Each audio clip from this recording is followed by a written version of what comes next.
العالمین والصلاة والسلام علی سید الانبیاء والمرسلین اللہم صلی علی سیدنا و مولانا محمد وعلی آلہ واصحابہ وبارک وسلم وصلی علیہ۔ دنیا کے تمام دیکھنے والوں، تمام چاہنے والوں، تمام پیار کرنے والوں کو اور جہاں جہاں تک اس وقت میری آواز کو سنا اور مجھے دیکھا جا رہا ہے، جنید اقبال کی جانب سے انتہائی محبت کے ساتھ السلام علیکم۔ ایک بار پھر ناظرین، میں دل کی گہرائیوں سے آپ تمام دیکھنے والوں کو خوش آمدید کہتا ہوں، اور آج اللہ اکبر ایک ایسی پاک ہستی کا تذکرہ پاک ہے کہ میں آغاز کرنے سے قبل جو میری مائیں، میری بہنیں، بیٹیاں، تمام جہاں بھی اس وقت دنیا میں مجھے دیکھا جا رہا ہے، سب کی سب ٹیلی ویژن اسکرین کے سامنے بیٹھ جائیں، کیونکہ مومنین کی مائیں ناظرین کرام یہ وہ ہستیاں ہیں کہ جن کے تذکرہ پاک سے ہم اپنے قلوب کو منور کرتے ہیں۔ دیکھیے صاحب، اس کائنات میں عام لوگوں کی ماؤں کی مثال دے رہا ہوں، وہ کروڑوں اربوں کی تعداد میں آئیں اور کروڑوں اربوں کی تعداد میں آئیں گی۔ آپ سوچ لیجئے کہ مومنین کی جتنی بھی مائیں ہیں، یعنی ان تمام ماؤں کی مائیں ہیں، تو آپ سوچ لیجئے کہ ان کا مقام اور مرتبہ میں اور آپ بیان نہیں کر سکتے، ہاں حصہ ضرور ڈال سکتے ہیں۔ یہ آیت تذکرہ پاک ہے حضرت سیدہ ام سلمہ سلام اللہ علیہا کا، ایک ایسی ہستی ناظرین جو امت کی ماں ہیں، جو مکے کے انتہائی معزز اور فیاض گھرانے میں پیدا ہوئی، جنہوں نے نہایت ہی ناز و نعمت سے پرورش پائی۔ ہماری ماں ناظرین وہ پاک ہستی ہیں جو اپنے سر اقدس پر سابقون الاولون کا انتہائی بیش قیمت تاج سجائے ہوئے ہیں۔ اللہ اور اس کے رسول صلی اللہ علیہ وآلہ وسلم پر فدا ہونے کا جذبہ آپ کی ایمان کی بنیاد تھا، یعنی آپ اپنے ایمان کی بنیاد اللہ اور اس کے رسول صلی اللہ علیہ وآلہ وسلم پر فدا ہونا بنائی ہوئی تھی ناظرین۔ عبادت و ریاضت جن کا امتیاز، زہد و تقوی جن کا ناز، علم حدیث و علم فقہ جن کی پہچان، وفا و قربانی جن کا حوالہ، فہم و فراست جن کی مثالی، جنہوں نے ابتدائی دور میں اپنے انتہائی سخت ترین حالات میں اللہ اور اس کے رسول صلی اللہ علیہ وآلہ وسلم کی خوشنودی کے لیے حبشہ کی طرف ہجرت فرمائی۔ مورخین اور اہل سیر نے لکھا ہے کہ ہماری ماں ام سلمہ سلام اللہ علیہا وہ عظیم ترین خاتون ہیں جن کو یہ شرف بھی نصیب ہوا کہ خواتین میں آپ پہلی خاتون ہیں جو ہجرت کر کے مدینہ شریف تشریف لائیں۔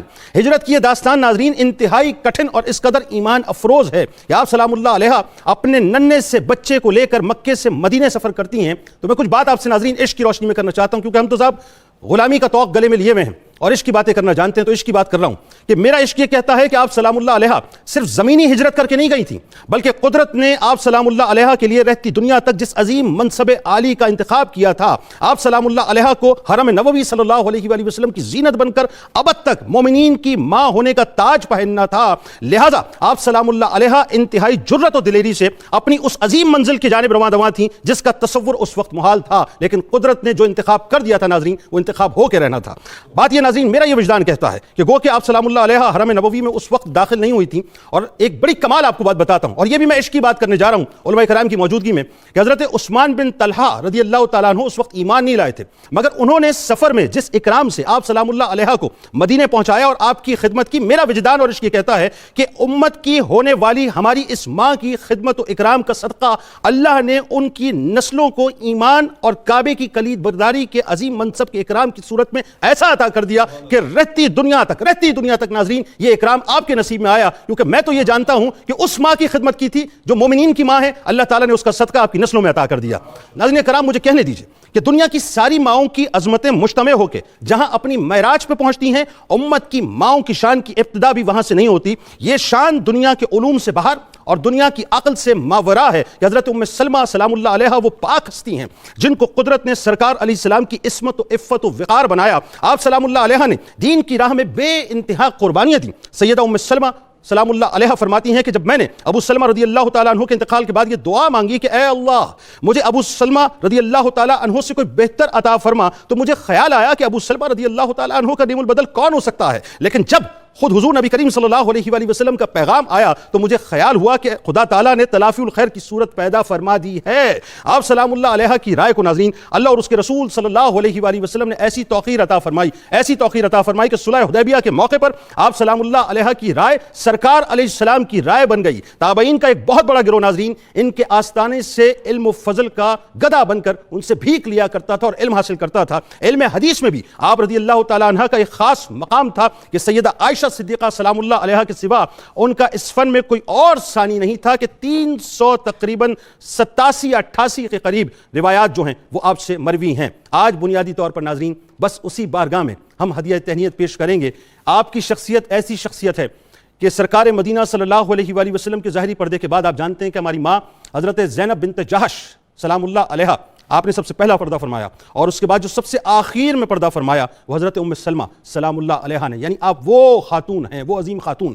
یہ مجھے کہنے دیجئے جملہ کہ آپ اس اللہ اکبر کربلا کی اس مٹی کی کسٹوڈین بھی ہیں کہ سرکار مدینہ صلی اللہ علیہ وآلہ وسلم نے جو مٹی آپ کو عطا فرمائی تھی، یہ کہہ کے کہ ایک وقت ایسا آئے گا کہ میرا نواسہ کربلا کے میدان میں شہید کر دیا جائے گا، اور یاد رکھنا جس وقت یہ مٹی لال ہو جائے سمجھ لینا میرے نواسے کو شہید کر دیا گیا ہے. تو بنیادی طور پر اللہ تعالیٰ نے آپ کو بہت بڑی ذمہ داری اپنے حبیب کے صدقے سے عطا کی کہ آپ آل رسول صلی اللہ علیہ وآلہ وسلم کی ان کے خون مبارک کی اور ان کی شہادت کی گواہ بھی بنی اور اس مٹی کی کسٹوڈین بھی بنی. آج بنیادی طور پہ ناظرین ان کی بارگاہ میں ہم ہدیہ تہنیت پیش کریں گے. ہمارے ساتھ جو شخصیات تشریف فرما ہیں سب عاشق رسول صلی اللہ علیہ وآلہ وسلم ہیں، عشق میں رچے بسے ہوئے ہیں، باتیں بھی عشق کی کرتے ہیں، علم بھی عشق کا بکھیرتے ہیں اور عشق میں ہی ہر وقت محو رہتے ہیں. ہمارے ساتھ پہلی شخصیت ممتاز عالم دین، بزرگ شخصیت آپ کے ہمارے ہم سب کے انتہائی قابل احترام جناب پروفیسر محمد سعید احمد خان صاحب. دوسری شخصیت ممتاز عالم دین آپ کے ہمارے ہم سب کے بہت پسندیدہ محترم جناب پروفیسر محمد اعظم نوری صاحب. اور تیسری شخصیت ممتاز عالم دین آپ کے ہمارے ہم سب کے بہت ہی پسندیدہ جناب علامہ محمد احمد برکاتی صاحب. اور میرے دائیں جانب آپ کے ہمارے ہم سب کے انتہائی قابل احترام ممتاز قبال اپنے ساتھیوں کے ساتھ جناب شیر میاں داد خان صاحب. آپ تمام احباب کو السلام علیکم، خوش آمدید. ورحمۃ اللہ وبرکاتہ.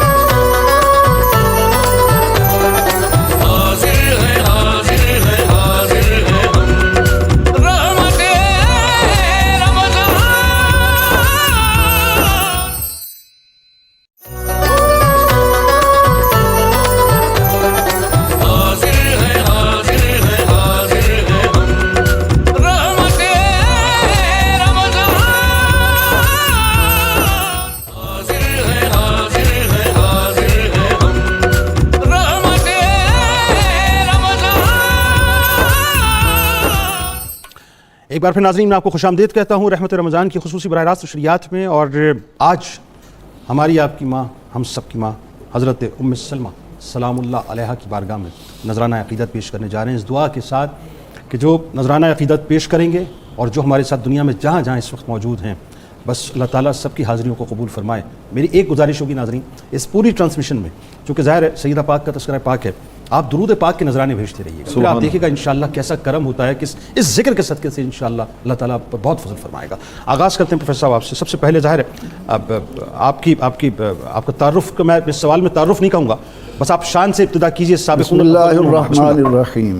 اللہم صلی علی محمد کما تحب و ترضی. محترم جنید صاحب، اللہ رب العزت نے قرآن کریم میں فرمایا وَتُعَزِّرُوهُ وَتُوَقِّرُوهُ. اے اہل ایمان میرے محبوب علیہ السلام کی تعظیم و توقیر بجا لاؤ. اور اس تعظیم و توقیر کا تقاضا یہ ہے کہ ادب گاہست زیر آسماں از عرش نازک تر نفس گم کردہ می آین جنید و بایزید. سبحان اللہ سبحان اللہ. میں مقدس معطر معمبر مطہر ماں کا جب نام زبان پر لاتا ہوں تو اس خیال میں کھو جاتا ہوں کہ یا اللہ یہ وہ مقدس مائیں ہیں جن کا انتخاب تو نے خود کیا ہے. بے شک. انا احللنا لک ازواجک. جب تیرا انتخاب ہے اور ان کی نسبت ہے تیرے محبوب کریم صلی اللہ علیہ وسلم کے ساتھ، تو ہم اہل ایمان کو کرم فرمانا کہ قیامت کے دن ہماری ان پیاری ماؤں کی آغوش رحمت ترس والی ہمیں بھی میسر آ جائے. آمین آمین. ان کے دامن میں ہم قیامت کے دن پناہ لیں. آمین. سیدہ حضرت ام سلمہ، یہ آپ کا نام نہیں ہے، کنیت ہے. سلمہ چونکہ آپ کے پہلے بیٹے ہیں اس وجہ سے یہ ام سلمہ کہلاتی ہیں. ان کا نام ہے ہند، اور جن کے ساتھ ان کی شادی ہوئی وہ بھی ابو سلمہ ان کی کنیت ہے بیٹے کی وجہ سے. ان کا بھی نام عبداللہ. تو جیسے آپ نے فرمایا کہ سیدہ حضرت ام سلمہ خوشحال گھرانے کی ایک نور نظر تھیں. آپ کا نسب نامہ بیان کرتے ہوئے کہ آپ بیٹی ہیں ابی امیہ کی، وہ بیٹے ہیں مغیرہ کے، وہ بیٹے ہیں عبداللہ کے، وہ بیٹے ہیں عمر بن مخزوم کے. قبیلہ بنو مخزوم سے جا ملتا ہے.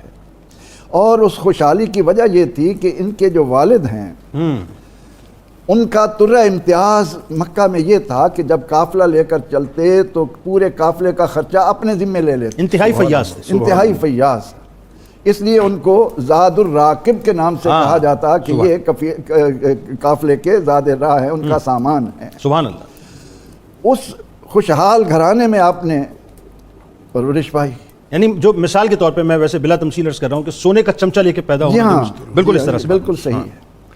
لیکن جب حق کی آواز پہنچی اور اس پر لبیک کہتے ہوئے یہ گھرانہ جب اسلام میں داخل ہوا تو اللہ نے انہیں یہ اعزاز بخشا کہ السابقون الاولون من المہاجرین والانصار اللہ والذین اتبعوہم باحسان رضی اللہ عنہم ورضوا عنہ، اللہ، یعنی رضا کا تمغہ اللہ تعالیٰ کی طرف سے ان خوش نصیب لوگوں کے ضمن میں آ رہا ہے۔ اللہ، اب حالات جب مشکل تھے، شوہر کے ساتھ حبشہ کی طرف ہجرت فرمائی اور پھر وہاں سے واپس آئیں، مدینہ منورہ ہجرت کی، تو ہجرتین، 2 ہجرتوں کا اعزاز بھی ان کے حصے میں آیا۔ اللہ، اور ان کی ہجرت کو جب ہم بیان کرتے ہیں تو اس موقع پر سیدہ، طاہرہ، طیبہ، زاکیہ، کون کون سا نام لے ہم ان پیاری ماؤں کے لیے، ہمارے اللہ کا انتخاب، اللہ، رحمت للعالمین کے ساتھ جن کی نسبت ہو رہی ہے۔ بے شک، بے شک، اس نسبت کے لیے تو ابھی جو کلام سن رہے تھے وہ یہ کہتے ہیں کہ تجھ سے در سے سگ سے ہے نسبت مجھ کو، رہے میرے گلے میں بھی دور کا پٹھا تیرا، تجھ سے در سے سگ سے ہے مجھ کو نسبت، میری گردن میں بھی ہے دور کا دورہ تیرا۔ سبحان اللہ۔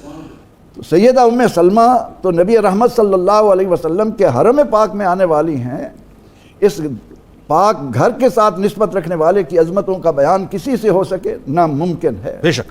اب جب آپ نے اپنے شوہر کے ساتھ اسلام کی خاطر، وہ تکلیفیں حبشہ کی بھی اسلام کی خاطر، بالکل ایسا، اور یہ ذکر کرتے ہوئے بھی ہم میں سے ہر ایک مسلمان کو اس بات کی طرف بھی جانا چاہیے کہ یہ جو ہمیں اسلام ملا ہے یہ پلیٹ میں رکھ کر نہیں دیا گیا، نہیں صاحب، بڑی قربانیوں کا سمجھ، یہ شہادت گہے الفت میں قدم رکھنا ہے، لوگ آسان سمجھتے ہیں مسلمان ہونا۔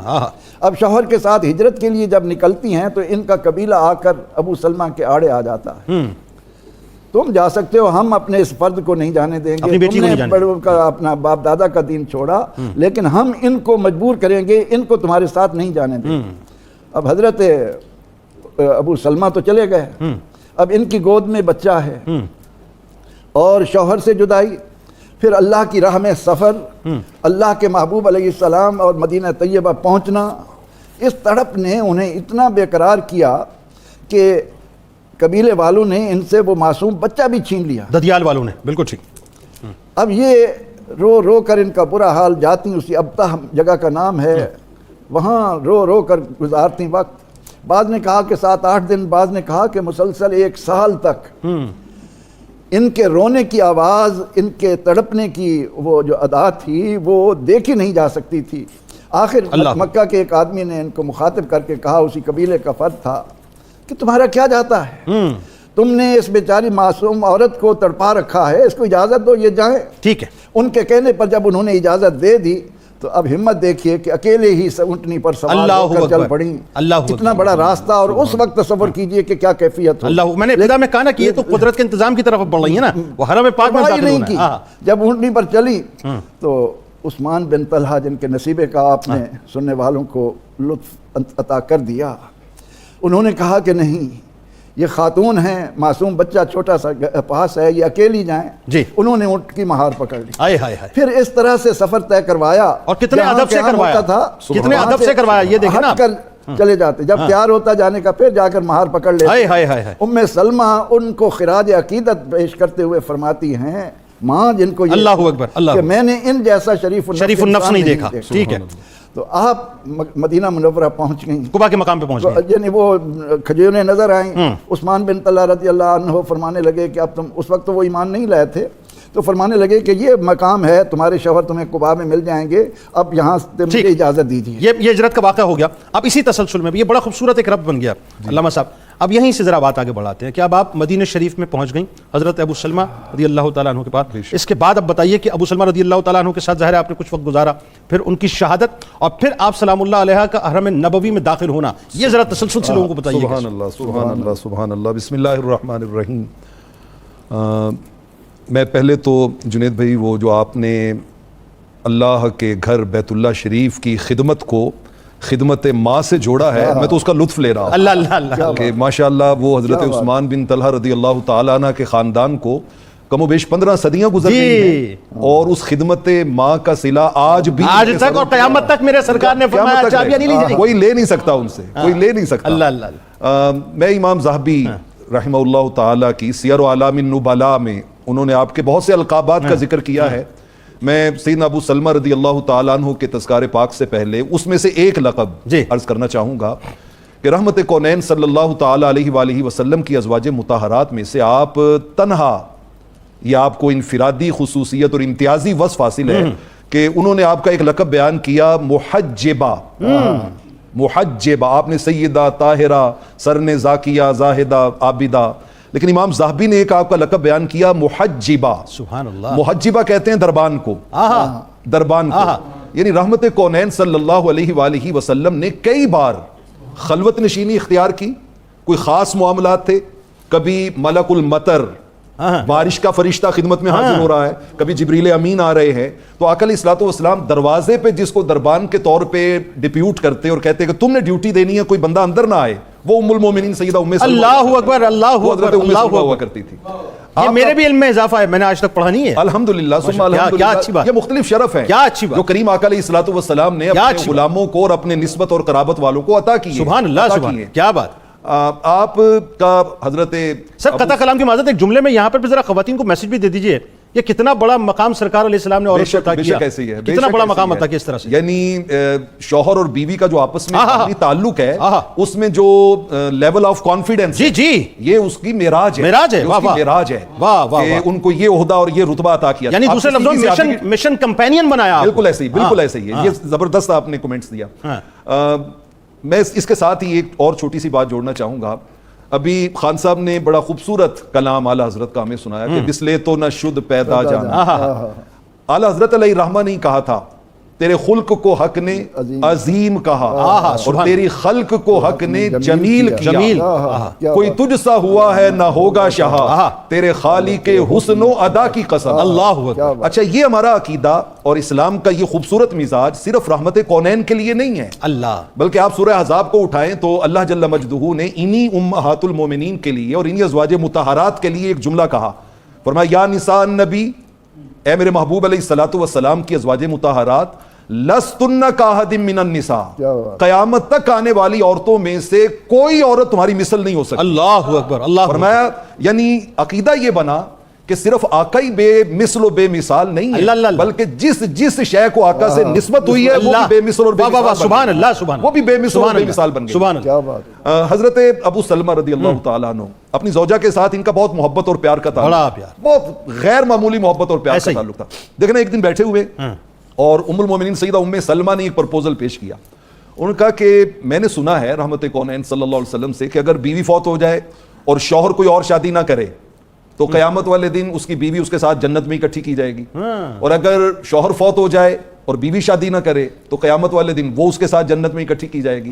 تو آؤ ہم ایک آپس میں ایگریمنٹ کرتے ہیں کہ اگر میں فوت ہو جاؤں تو تم شادی نہ کرنا، اور اگر آپ فوت ہو جائیں تو میں شادی نہیں کروں. اللہ اللہ اللہ. اب حضرت ابو سلمہ دیکھیے فراست مومن، یعنی یہ آقا کریم علیہ الصلوۃ والسلام کی صحبت کا فیض تھا کہ آنے والے وقت کو بھی حضرت ابو سلمہ اپنی آنکھوں سے تک رہے تھے. تک رہے تھے. انہوں نے کہا پہلے ایک بات بتاؤ، اگر میں تمہیں کوئی حکم دوں تو میری اطاعت کرو گی؟ ہائے ہائے ہائے ہائے. بالکل کروں گی. ان کا پھر اگر میں فوت ہو جاؤں تو تم شادی کر لینا. اللہ اکبر. اگر میں فوت ہو جاؤں، وہ تک رہے تھے کہ میں نے تو دنیا سے پہلے چلے جانا ہے اور اس کے بعد ان کو جو شرف اور مقام ملنے والا ہے تو تم شادی کر لینا. اور ساتھ ہی دعا کے لیے ہاتھ اٹھائے کہ اللہم آتی ام سلمہ رجلا خیرا منی لا یخزنها ولا یؤذیها. یا اللہ میرے جانے کے بعد میری زوجہ کو ایسا شوہر عطا کرنا جو مجھ سے بہت بہتر، جو مجھ سے بہت بہتر. تو اگر میں یہاں ایک جملہ کہہ دوں تو حق بجانی بوں گا کہ رحمت کونین کی بارگاہ تک پہنچانے میں حضرت ابو سلمہ کی دعا کا بھی بڑا عمل. اللہ اللہ سبحان اللہ. ان کی دعا تھی جس کے نتیجے میں وہ سبحان اللہ. اب حضرت ابو سلمہ کی جو کنٹریبیوشن ہے کہ آپ بدری صحابی ہیں، ٹھیک ہے، ان 313 خوش نصیبوں میں شامل ہیں جنہیں اللہ جل مجدہ نے یہ گارنٹی عطا کی. اللہ تعالیٰ نے فرمایا کہ آج کے بعد بدری صحابہ میں سے جو کوئی جو مرضی کرتا پھرے میں نے ان کے لیے جنت واجب کر دی. سبحان اللہ سبحان اللہ. آپ کو غزوہ بدر میں تیر لگتا ہے جی، غزوہ احد میں سوری غزوہ احد میں شریک ہوتے ہیں تو تیر لگتا ہے, اس کا علاج ہوتا ہے, وہ مندمل ہو جاتا ہے. اس سے اگلے سال آپ کو اپنا ایک سریے میں آقا علیہ الصلوۃ والسلام بھیجتے ہیں, سریہ قطن میں, وہاں پہ وہ زخم دوبارہ کھل جاتا ہے. تلہیہ جو مطلب پوری مہم تھی, اس میں زخم دوبارہ کھلتا ہے, اور آپ اسی زخم کی وجہ سے, اس جو زخم گہرا لگا ہوا تھا اس کی وجہ سے آپ کی شہادت ہوتی ہے. لیکن جب شہید ہو جاتے ہیں تو آقا علیہ الصلوۃ والسلام نے نماز جنازہ میں جو کام کیا, روٹین میں نماز جنازہ میں آقا 4 تکبیریں پڑھتے تھے, 4 تکبیرات کہتے ہیں. بالکل ٹھیک. ان کی نماز جنازہ میں آقا علیہ الصلوۃ والسلام نے 9 تکبیرات, اور اگلا جملہ کیسا, صحابہ حاضر ہو گئے, عرض کرتے ہیں آقا یہ آج آپ نے خلاف معمول 4 تکبیروں کی جگہ 9 کیوں کہی ہیں؟ تو آپ نے جو جملہ کہا وہ حضرت ابو سلمہ کے سر کا تاج بن کے ہمیشہ ان کی عزت بناتا ہے. آپ نے فرمایا لو کبرت الفا لکان اہلا لذالک, فرمایا تم 9 کی بات کرتے ہو, اگر میں 1000 تکبیریں بھی کہتا تو ابو سلمہ اس کا اہل تھا. ابو سلمہ اس کا اہل تھا. اللہ اکبر. بات آگے بڑھاتے ہیں حضرت ابو سلمہ. سبحان اللہ. اب میں ظاہر یہ اتنا حسین, اتنا برکتوں والا موضوع ہے کہ مجھے پتا ہے کہ جب گفتگو کا آغاز ہوگا تو بات پتہ نہیں کہاں تک جائے گی, لیکن اللہ کرے کہ ہم زیادہ تر بات پہنچا دیں, کیونکہ ذکر پاک ہے, آپ کی شخصیت کا زیادہ سے زیادہ پہلو جو پہنچ جائے لوگوں تک. اب یہیں سے جوڑیے, میں تو اگلا سوال آپ سے کرنے والا تھا لیکن یہیں سے جوڑیے. اب آپ کی جو شہادت کا معاملہ ہے ظاہر ہے, اس کے بعد اور پھر حرم نبوی میں آپ کا داخل ہونا, یہیں سے بات کو بڑھائیں تاکہ پھر میں مزید آپ کے سامنے سوال رکھتا ہوں. یہاں پر میں یہ عرض کرنا چاہتا ہوں کہ حضرت سیدہ ام سلمہ سلام اللہ تعالی علیہا سرکار دو عالم علیہ الصلوۃ والسلام کی زوجہ محترمہ بننے کا جو شرف حاصل کیا ہے, اس میں میرے آقا کریم علیہ الصلوۃ والسلام کا ایک بہت بڑا فرمان عالی شان ہے, اور وہ یہ ہے کہ آپ نے جو فرمایا کہ جدھر میں نے اپنے عقد کیے, سبحان اللہ, یا جدھر میں نے اپنی صاحبزادیاں عطا کیں, یہ میری مرضی سے نہیں ہوا, یہ سب کچھ اللہ تعالیٰ کی مرضی کے ساتھ. سبحان اللہ. تو یعنی حضرت ام سلمہ رضی اللہ تعالیٰ عنہا اگر سرکار دو عالم علیہ السلام کے حوالہ عقد میں آئی ہیں تو پھر یہ کسی اور کا انتخاب نہیں بلکہ خود رب کائنات کا انتخاب. سبحان اللہ. اور باقی اس کا حسن انتظام ہے کہ کس طریقے کے ساتھ یہ معاملہ آگے بڑھا ہے. جو ایک خوش بخت ہستیاں ہوتی ہیں ان کو اللہ تعالیٰ نے ابتدا سے ہی فطرتاً حسین اور جمیل بنایا ہوتا ہے. ان کے اعمال, ان کے افعال, ان کے کردار وہ پہلے ہی حسن نظامت کا اور حسن قدرت کا شاہکار بنے ہوتے ہیں.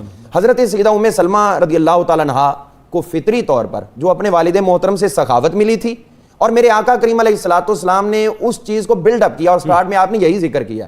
تو میں یہ سمجھتا ہوں کہ حضور صلی اللہ علیہ وسلم کے حوالہ عقد میں آنے سے پہلے یہ چیز ان کو وراثتاً منتقل ہو چکی تھی, جس کو میرے آقا کریم علیہ السلام نے جلا بخشی. حضور صلی اللہ علیہ وسلم کے حوالہ عقد میں آنے سے پہلے آپ تنہائی کا شکار ہو گئے, خامد میرے شہید ہو چکے, اور اس کے بعد میں تنہا ہوں, میرا کوئی اعزا و اقربا میں سے ادھر ہے ہی کوئی نہیں, اور ہجرت تو کی تھی اللہ اور اس کے رسول صلی اللہ علیہ وسلم کی رضا کے لیے, میرا تو کچھ نہیں بچا. اب کیا ہوا, ان کے عدت گزرنے کے بعد کچھ اصحاب نے ان کی تنہائی کو ختم کروانے کے لیے رابطہ کیا, لیکن آپ اس غم میں تھی. تو آخر کار وہی ہوا جو دعا خود ان کی اپنی زبان سے نکلتی تھی, اور وہ کہتی تھی کہ میرے تصور میں بھی نہیں تھا کہ اللہ تعالیٰ میری دعا کو اس رنگ میں شرف کہ جو کہتی تھی کہ یا اللہ واخلف لی خیرہ, یا اللہ میرے حضرت ابو سلمہ کے بعد مجھے ان سے بہترین عطا کر. آپ سوچتی تھی کہ بہترین کیا, بلکہ کبھی کہتی ہے کہ میں یہاں آ کے رک جایا کرتی تھی کہ میں کہتی تھی ان سے بہتر ہوگا کون, اور جب یہ بولتی تو پھر میں کہتی اب دیکھو قدرت کی طرف سے کیا ظاہر ہوتا ہے. لیکن آقا کی زوجیت میں آنا تو میرے تصور میں بھی نہیں تھا. آقا کریم علیہ الصلوۃ والسلام نے پیغام بھجوایا, ایک روایت میں آپ خود تشریف لے کر گئے, انہوں نے 4 اپنی جو معاملات زندگی ہیں ان کے بارے میں عرض کیا, حضور میں آپ کی زوجہ بنوں اور ان میری جو ایک فطرتاً میرے ساتھ میرے اعمال ہیں اس کی وجہ سے کہیں آپ کی کوئی جناب کے اندر شان میں کوئی کمی نہ واقع کر بیٹھوں, کوئی بے ادبی کا پہلو نہ آ جائے, تو اس لیے میں اس چیز سے پریشان ہوں. آپ نے فرمایا بیان کرو. انہوں نے کہا پہلی بات تو یہ ہے کہ میں غیور ہوں. آپ نے فرمایا غیرت تو بہت اچھی چیز ہے, لیکن جس کو تم سمجھتی ہو میں دعا کروں گا اللہ تم سے دور فرما دے. انہوں نے کہا دوسری بات یہ ہے کہ میں کثیر العیال ہوں, میرے 2 بچے ہیں, 2 میری بیٹیاں ہیں, تو ان کو آپ صرف میری خاطر تو نہیں سنبھال سکتے. تو آپ نے ایک جملہ بولا, سبحان اللہ, میرے آقا کریم علیہ الصلوۃ والسلام نے فرمایا ام العیال, تمہارے جہاں تک عیال کی بات ہے تمہارے تمام عیال الی اللہ و رسولہ, وہ اللہ کے ذمے ہے, اللہ کے رسول کے ذمے. اللہ اکبر. اب یہاں سے ایک بہت بڑا مسئلہ میرے آقا نے حل کر دیا جو آج اس دور میں لوگوں کے ذہنوں میں راسخ کرنے کی کوشش کی جاتی ہے, اس کا اس کے اندر رد ہے, اور وہ یہ ہے کہ اللہ کے نام کے ساتھ حضور کا ذکر کر دیا جائے. تو کچھ لوگ کہتے ہیں یہ تو گناہ ہو گیا, کچھ شرک کہتے ہیں, کچھ اپنے انداز میں, لیکن جو آقا کی زبان فیض ترجمان سے خود جملہ نکلا ہے کہ یہ اللہ اور اس کے رسول کے سپرد ہے, تو خود سرکار نے اپنا نام جب رب کے نام کے ساتھ جوڑ کے بتا دیا تو فرما دیا کہ میرا نام رب کے نام کے ساتھ جوڑنا شرک نہیں ہوتا, بلکہ یہ میرے اظہار مقام ابدیت کا بہت بڑا ثبوت بنتا ہے. اس کے بعد انہوں نے عرض کی حضور یہاں پر یہ معاملہ ہے کہ میرا کوئی وارث بھی نہیں ہے. آپ نے فرمایا انا وارث من لا وارث لہ, جس کا کوئی وارث نہیں اس کا میں مصطفیٰ وارث. تو انہوں نے یہ اپنے تمام معروضات عرض کی اور پھر کہنے لگی کہ حضور میری عمر بھی زیادہ ہے, اس عمر کے حصے میں عرب لوگ شادی خوشی سے نہیں کرتے اور اگر کر لیں تو بعد میں نبھانی مشکل ہوتی. آپ نے فرمایا پریشان کیوں ہوتی ہو, انا اسن من کے, میں تم سے بھی زیادہ عمر والا ہوں. تو اس طرح ان کے چاروں جو معاملات تھے وہ آپ نے ختم کیے اور پھر ان کو حوالہ. اچھا ایک بات بتائیے علامہ صاحب, یہ تو حرم پاک میں اب آپ تشریف لے آئی ہماری ماں. اچھا پھر اس کے بعد ایک بات جو بڑی اہم, میں آپ کی ذات اقدس کے حوالے سے جب پڑھتا ہوں کہ اللہ نے آپ کو ایک بڑا علمی مقام بھی عطا کیا, علم حدیث کے حوالے سے, علم فقہ کے حوالے سے, ذرا اس پہ بھی تھوڑا کلام فرمائیے. جی اس حوالے سے یقینی طور پر یہ حضور صلی اللہ علیہ وسلم کی جو تمام ازواج ہیں ان کا کوئی نہ کوئی ترہ امتیاز ہوا کرتا ہے, ہر ایک کو کوئی نہ کوئی وصف اللہ تعالیٰ نے ایسا دیا جو دوسروں سے ممتاز کرتا ہے. تو ان کے اندر یہ وصف تھا کہ آپ فقیہ امت بھی تھی اور 378 روایات کم و بیش وہ آپ نے بیان فرمائی. سنیں گے انشاءاللہ آپ سے, بالکل انشاءاللہ بیان کریں گے. تو یہاں پر جو فقیہ کے اعتبار سے یہ خود حضور صلی اللہ علیہ وسلم سے بعض مسائل پوچھا کرتی تھی اور حضور علیہ السلام جواب دیتے تھے, پھر یہ آگے بیان کیا کرتے تھے. مثلا آپ نے عرض کی حضور میں میڈیاں بناتی ہوں اور بہت مضبوط بناتی ہوں, پھر جب غسل کرنا ہو تو پھر کھولنا مسئلہ بنتا ہے, تو آپ فرمائیں کہ کیا غسل کے لیے ان کو کھولنا ضروری ہے یا نہیں؟ تو حضور صلی اللہ تعالی علیہ وسلم نے فرمایا کہ نہیں, پانی کی جڑوں تک, بالوں کی جڑوں تک اگر پانی پہنچ جائے تو میڑیاں کھولنے کی حاجت نہیں ہے, اس طرح تمہارا غسل مکمل ہو جائے گا. اور یہ خصوصاً حبشہ کے اندر یا ان علاقوں میں آج بھی جو میڑیاں کثرت سے بناتے ہیں ان کے لیے یہ حضرت ام سلمہ رضی اللہ تعالیٰ عنہ کا ایک بہت بڑا فیضان ہے کہ ان کو زندگی آسان کر دی. اسی طرح آپ کی خدمت میں ایک واقعہ عرض کیا گیا حضرت عبداللہ بن عباس رضی اللہ تعالیٰ عنہ کا اور حضرت ابو سلمہ بن عبد الرحمن کا, ان کا آپس میں ایک فقہی مسئلہ میں اختلاف ہو گیا کہ جو عورت خاوند اس کا انتقال کر جائے اور اس وقت اس کی کیفیت ہو کہ وہ زچگی کے ایام میں ہو, حالت حمل میں ہو, تو اب اس کے بعد کچھ عرصہ بعد تولد ہو جائے بچہ, تو اب یہ عدت فوت شدہ والی 4 مہینے 10 دن والی گزارے گی یا بچہ پیدا ہونے والی گزارے گی؟ تو اب حضرت عبداللہ بن عباس رضی اللہ عنہ کا موقف یہ تھا, آپ فرماتے تھے کہ جو ان میں سے لمبی ہوگی نا عدت وہ گزاری جائے گی, اور 4 مہینے 10 دن سے پہلے بچہ پیدا ہو گیا تو 4 مہینے 10 دن گزارے, اور اگر 4 مہینے 10 دن پہلے گزرتے اور بچہ بعد میں ہوتا ہے تو وہ والی عدت گزارے. جبکہ ان کے ساتھ جو حضرت ابو سلمہ تھے ان کا موقف یہ تھا کہ حضور صلی اللہ علیہ وسلم کے دین حنیف کی جو ہمیں تفہیم حاصل ہوتی ہے وہ یہی ہے کہ جب بچہ تولد ہو جائے تو عدت ختم. اب دونوں نے اپنی نزاع کو حضرت سیدنا ابو ہریرہ رضی اللہ عنہ کو پیش کیا. حضرت ابو ہریرہ نے حضرت ابو سلمہ کے جو معاملہ تھا اس کو آپ نے پسند فرمایا اور اس پہ فتویٰ صادر کیا, لیکن انہوں نے کہا بھی آپ کا فتویٰ بعد میں ہوگا, ماں جی پہلے موجود ہیں, ان کی خدمت میں حاضری دیں. اب یہ دیکھیے کبار سے آبا ہیں حضرت عبداللہ بن عباس رضی اللہ تعالیٰ عنہ جو سید و راس المفسرین بھی ہیں, بے شمار القاب ہیں ان کے, اور حضرت ابو ہریرہ رضی اللہ عنہ, یہ سب مل کر آپ کی خدمت میں حاضر ہوئے. تو آپ نے فرمایا فتویٰ بھی وہ دیا جو حدیث کے ساتھ ریلیٹ ہے. سبحان اللہ. آپ نے فرمایا کہ نبی کریم صلی اللہ علیہ وسلم نے ارشاد فرمایا تھا حضرت صبیہ یا سبیعہ یہ خاتون تھی, تو ان کا یہی معاملہ ہوا تھا, ان کے خامد کا انتقال ہو گیا تھا اور اس کے بعد ان کا بیٹا جلدی پیدا ہو گیا, تو آپ نے فرمایا کہ یہ عدت تمہاری ختم ہو چکی ہے بچہ پیدا ہونے کے ساتھ, لہٰذا آپ تم عقد ثانی کر سکتی ہو. تو یہاں پر بھی یہی حکم ہے.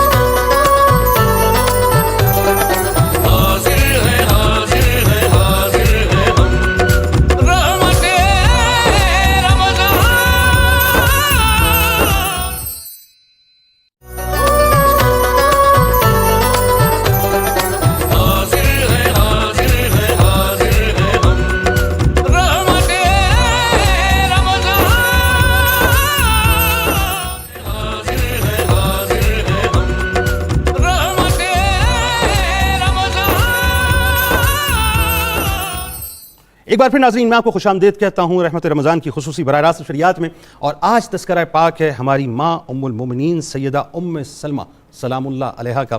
بہت ہی حسین تذکرہ پاک ہے ناظرین. آپ دنیا میں کہیں بھی بستے ہوں بس ایک ٹیلی فون کال کے ذریعے میں جوائن کیجیے اور جو سوال کرنا چاہتے ہیں ہم یقیناً اس کا جواب آپ کو دیں گے. اچھا جی پروفیسر صاحب, ابھی علامہ صاحب جہاں تک ہمیں لے کے گئے تھے علمی مقام کے حوالے سے بات ہو رہی تھی, علم حدیث علم فقہ کے حوالے سے, آپ بہت دلیر خاتون تھی, غزوات میں آپ کی جو شرکت ہے ذرا اس حوالے سے بتائیے.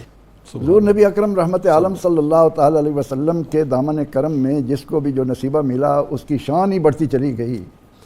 تو سیدہ حضرت ام سلمہ سلام اللہ علیہا انتہائی باہمت حوصلے والی خاتون ہیں, اور آپ صلی اللہ علیہ وسلم نے بدر اور احد کے بعد ہونے والے جو غزوات ہیں ان میں سے اکثر میں آپ کو اپنے ساتھ رکھا ہے. سبحان اللہ. ہم دیکھتے ہیں کہ اگر خندق ہو رہی ہے, ایک تو یہ ہے کہ نبی اکرم رحمت عالم صلی اللہ علیہ وسلم کے حجرے کوئی بڑے محلات نہیں تھے, چھوٹے چھوٹے حجروں میں, تو آپ فرماتی ہیں کہ خندق میں دیکھتی تھی کہ میرے آقا صلی اللہ علیہ وسلم کائنات کے مالک خندق میں آپ کا سینہ مبارک غبار سے اٹ گیا ہے, بال مبارک نظر نہیں آتے. اللہ. اور میں یہ بھی دیکھتی تھی کہ حضور علیہ السلام خود اینٹیں اٹھا کر صحابہ کو دیتے تھے. اللہ اللہ اللہ. یہ کیفیت وہ اپنی آنکھوں سے دیکھ رہی تھیں اور انہوں نے امت تک پہنچائی کہ آقا علیہ السلام نے دین کے لیے. پھر غزوہ خیبر میں ہم دیکھتے ہیں اچھا قطع کلام کی حضرت عمار بن یاسر رضی اللہ تعالیٰ عنہ والی جو بات ہے جی وہ بنو قریظہ کی ہے.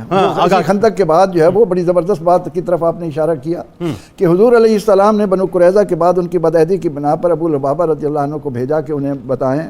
اب وہ جب گئے گفتگو کے دوران ان سے ایک راز افشا ہو گیا, ان سے کہہ بیٹھے کہ تم قتل کر دیے جاؤ گے. اس پر آپ رضی اللہ عنہ اتنے نادم ہوئے کہ میں نے یہ بات کیوں کہہ دی. اس ندامت میں کہ مجھ سے یہ غلط ہوا فوراً آئے اور اپنے آپ کو مسجد کے ستون کے ساتھ باندھ لیا کہ جب تک میری توبہ قبول نہیں ہوگی میں یہاں سے نہیں جاؤں گا. اللہ اکبر. پھر وہ وقت آیا کہ اللہ تعالیٰ نے اس بندے کی توبہ قبول کی اور حضور علیہ الصلوۃ والتسلیم جب اپنی نیند سے بیدار ہوئے تو مسکراتے ہوئے. جب وہ آپ صلی اللہ علیہ وسلم مسکرائے تو میں سلمہ سمجھ گئی آپ کے یہاں قیام تھا.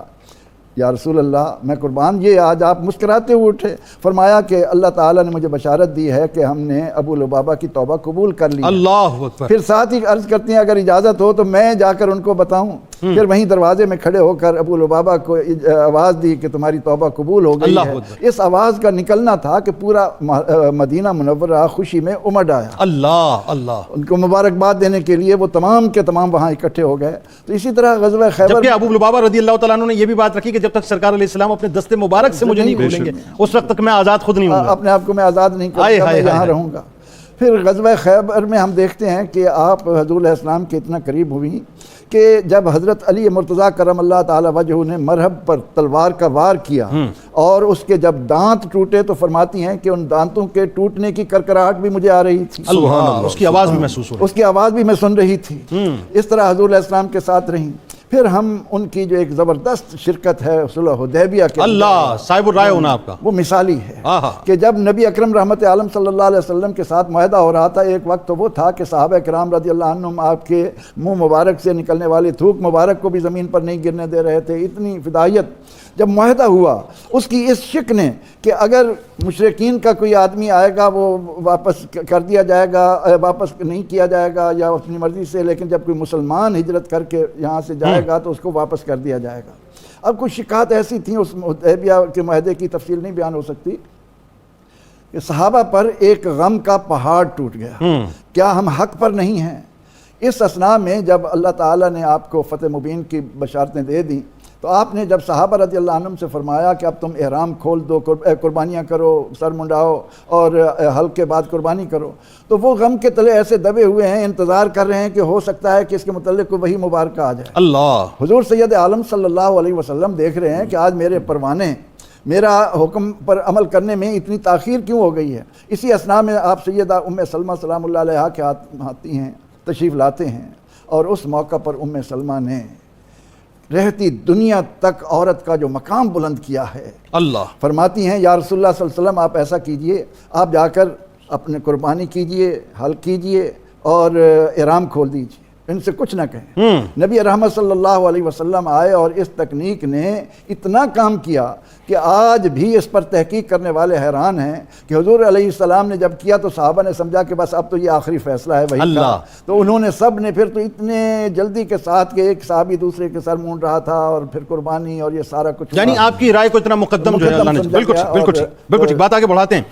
سرکار مدینہ صلی اللہ علیہ وآلہ وسلم کا آپ کو کربلا کی مٹی دینا اور پھر کربلا کی مٹی کا لال ہونا, ذرا اس پورے واقعے کو بیان کیجئے کہ کیا کسٹوڈین آپ کو بنایا کربلا کی. سبحان اللہ سبحان اللہ. جنید بھائی میں صرف ایک جملہ پلیز, پروفیسر صاحب کی گفتگو کے سامنے تو ہماری بات کچھ بھی نہیں ہے, لیکن ایک جملہ آپ نے شجاعت و بہادری کی بات کی تو لوگ اس کو بڑا انجوائے کریں گے کہ آپ شجاع اور بہادر کیوں نہ ہوتی کہ آپ کے چچا زاد بھائی ہیں حضرت خالد بن ولید. اللہ. اچھا. سیف من سیوف اللہ. ان کا تعلق بھی بنو مخزوم سے ہے اور آپ کا تعلق بھی بنو مخزوم سے ہے. جی. تو جب جس خاندان سے خالد بن ولید جیسی شخصیت اسلام کو میسر آئی ہو, اس خاندان سے تعلق کی وجہ سے شجاعت نہیں ہوگی تو پھر اور کیا ہوگا. اللہ. آپ نے بات کی امام علی مقام امام حسین رضی اللہ تعالیٰ عنہ کے حوالے سے, تو میں نے شروع میں عرض کیا تھا کہ آپ کو محجبہ کا شرف بھی نصیب تھا. رحمت کونین صلی اللہ تعالی علیہ وآلہ وسلم نے ایک مرتبہ آپ کو دربان کے طور پہ, دروازے پہ گارڈ کے طور پہ, سیکیورٹی گارڈ کے طور پہ کھڑا کیا, تو اندر ایک فرشتہ آپ سے ملاقات کے لیے آیا, ملک المطر جسے کہتے ہیں, بارش کا فرشتہ. اتنے میں باہر حضرت امام علی مقام امام حسین رضی اللہ تعالی عنہ تشریف لے آئے. آپ نے ان کو روکا، لیکن وہ بچپن سے ہی بہت چست، بہت سرعت اور تیزی کے ساتھ معاملات کو سر انجام دینے والے، انہوں نے ایک جمپ لگایا اور وہ کراس کر کے اندر چلے گئے. چونکہ پھرتیلی طبیعت تو شروع سے ہی تھی ان کی، ماشاءاللہ شجاعت، دلیری، ایکٹیو ہونا. وہ اندر چلے گئے اور جا کے رحمت کونین کے کبھی کاندھوں پہ بیٹھتے ہیں، کبھی گود میں بیٹھتے ہیں، کبھی آپ سے لپٹتے ہیں. اللہ. تو اس ملک المطر نے رحمت کو آپ جواباً آپ بھی کبھی چومتے ہیں، کبھی پیار کرتے ہیں. اللہ. تو اس نے ملک المطر نے، فرشتے نے کہا تحبہ یا رسول اللہ، اللہ آقا جی کیا آپ اس اپنے نواسے سے، شہزادے سے بہت پیار کرتے ہیں؟ فرمایا ہاں بہت پیار کرتا ہوں. اللہ اکبر. اللہ کا یا رسول اللہ صلی اللہ علیہ وسلم، پھر میں خبر دینے آیا ہوں کہ ان قریب آپ کی امت عراق کی سرزمین پر اسے شہید کر دے گی. اللہ اللہ اللہ. اور اگر آپ حکم دیں تو میں وہاں کی خاک لا کے آپ کے سامنے. اللہ اکبر. اللہ اکبر. رحمت کونین صلی اللہ علیہ وسلم نے فرمایا لاؤ. اس فرشتے نے پر مارا اور خاک رحمت کونین کی خدمت میں پیش کر دی. اچھا آپ دیکھیے کہ اتنی زیادہ ازواج مطہرات تھیں، لیکن حضور علیہ الصلوۃ والسلام وعلمک ما لم تکن تعلم فضل اللہ علیک عظیم. اور رأیت مشارق الارض ومغاربها. اللہ. حضور علیہ الصلوۃ والسلام قیامت یعنی عالم ما کان و ما یکون جانتے تھے کہ اب اس مٹی کی کسٹوڈین اسی کو ہونا چاہیے جو اس وقت زندہ ہوگی.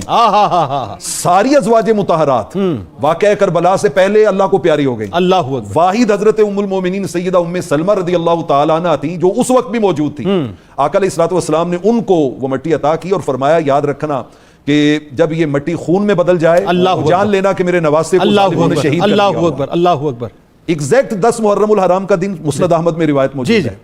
ادھر کربلا میں یہ سانحہ بیت رہا ہے اور ادھر ام المومنین سیدہ ام سلمہ رضی اللہ تعالی عنہ کی کنیز، ان کا نام بھی سلمہ ہے، وہ داخل ہوتی ہیں اور وہ دیکھتی ہیں کہ سیدہ کے چہرے پر بے پناہ پشیمانی اور پریشانی ہے اور آپ زار و قطار رو رہی ہیں. اللہ. انہوں نے عرض کی کہ سیدہ کیا ہوا؟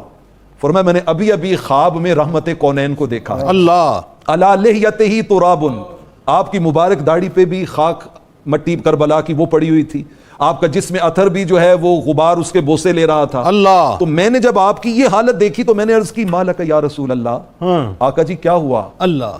آپ نے فرمایا ام سلمہ شہید تو قتل الحسین آنفا. اللہ. میں ابھی ابھی کہیں اور سے نہیں، کربلا کی اس جگہ سے آیا ہوں جہاں پر میرے حسین کو شہید کر دیا. اللہ اکبر. اللہ اکبر. آپ فوراً بھاگ کے گئی اور جا کے وہ شیشی جس میں مٹی ڈال کے دیکھا تو وہ واقعتاً خون میں بدل چکی تھی، خون میں بدل چکی تھی. اور آپ نے کہا کہ آج ظالموں، اب مدینہ طیبہ میں بیٹھی ہوئی ہیں اور آپ بتا رہی ہیں کہ آج شہید کر دیا گیا، اور جب وہ واقعے کی خبر مدینہ طیبہ میں پہنچی تو ایگزیکٹ وہی ٹائم تھا جب سیدہ نے خواب دیکھا. اللہ. جب سیدہ نے خواب دیکھا. اس پہ گفتگو کرتے ہیں. لال خان صاحب سرگودا سے ہمارے ساتھ ہیں. السلام علیکم. جی وعلیکم السلام صاحب. جی خان صاحب. سلام میری طرف سے صاحب، آپ سب کو. جی میں عرض کر رہا ہوں جناب، تھوڑا اونچا بولیے گا. جی میں آپ سب کو سلام کہہ رہا ہوں جی اپنی طرف سے. وعلیکم السلام جناب. وعلیکم السلام. جی پروفیسر حضرات بھی بیٹھے ہیں. تو چھوٹا سا مسئلہ تھا سر پوچھنا. جی جی فرمائیے.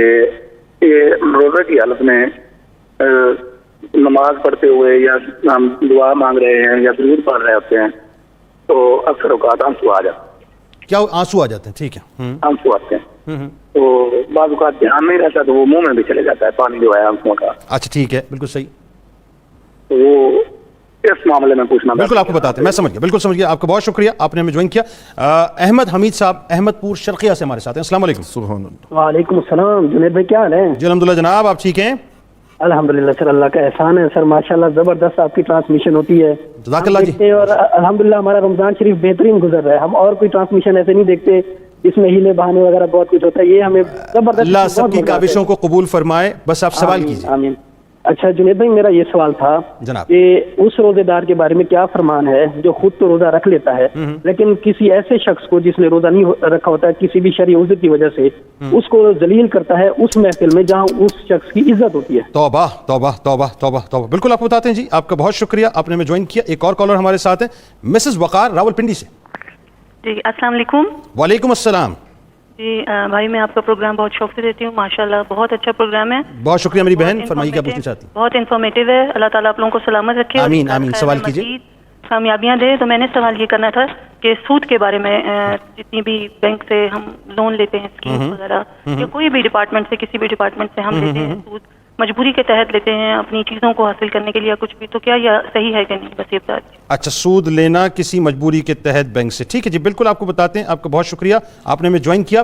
جی علامہ برکاتی صاحب, آپ ذرا اس کے جوابات دیجیے. ایک تو یہ کہ نماز روزے سے نماز پڑھتے ہوئے یا درود پڑھتے ہوئے آنسو نکل آئیں اور اس کیف اور سرور میں یہ احساس ہی نہ ہو کہ آنسو جو ہے منہ میں چلے گئے, تو کیا روزے کو فرق پڑے گا؟ جی اس کے ساتھ فرق نہیں پڑتا, کیونکہ اس کا اپنا اختیار اور اپنا عمل نہیں ہے. اور پھر یہ آنسوؤں کا جاری ہونا یہ خشیت اللہ کے ساتھ جو ہوتے ہیں, یہ اس وقت اللہ کی خاص رحمت کی علامت. اللہ قبول فرمائے ایسے آنسوؤں کو. بالکل ٹھیک ہے. اچھا یہ بتائیے, کوئی روزے دار ہے اور وہی بات ہے کہ اس کو اپنی وہ کیا کہتے ہیں کہ تقویٰ کا ہیضہ ہے, اور وہ جو ہے کسی محفل میں جہاں پر اس شخص کی عزت ہو جو کہ غیر روزے دار وہاں پہ کھڑا ہوا ہے, اب اس کو معاذ اللہ ذلیل کرے اس بات پہ کہ تم نے روزہ نہیں رکھا, یہ کوئی اچھی بات ہے؟ جی اس میں عبادت جو ہے نا جی, یہ ریاکاری کے اندر چلا جاتا ہے. اور چاہے مال خرچ کرو اور دوسروں کو ذلیل کرو, خود نماز پڑھو اور دوسروں کو ذلیل کرو, یہ سارے معاملات اسلام نے سختی سے منع کیے ہیں. فرمایا لا تبطلوا صدقاتکم بالمن والعذا, اپنی نیکیاں جو ہیں اپنے صدقات ان کو احسان جتلا کر اور اذیتیں دے کر ضائع نہ کیا کرو.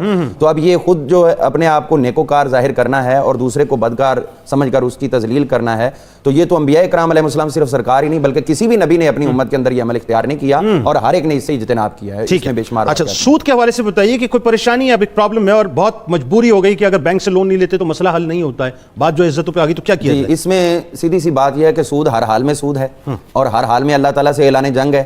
اور جب اللہ تعالیٰ نے کہہ دیا ہے اور ان تمام چیزوں کے ساتھ اللہ نے جہاں یہ احکامات بیان کیے ہیں وہاں ایک لفظ بولا ہوا ہے اللہ تعالیٰ نے کہ ترزقون, تم رزق دیے جاؤ گے. یعنی اس کا مفہوم یہ نکلتا ہے کہ اگر تم اس چیز سے بچو گے نا جہاں سود لینا تمہارے لیے ناگزیر ہو گیا ہے اور محض اللہ اور اس کے رسول کا حکم سمجھ کے چھوڑتے ہو, تو پھر اللہ تعالیٰ تمہارے لیے اس سے کوئی نہ کوئی بہتر راہ اور کوئی نہ کوئی رستہ پیدا فرما دے. تو لہٰذا اس سے جتنا بچ سکتے ہیں اتنا بالکل بچنا چاہیے. اچھا, اب ہم جس منزل پہ پہنچے تھے کربلا کے حوالے سے علامہ صاحب نے مکمل ایک تفصیلاً بیان کیا.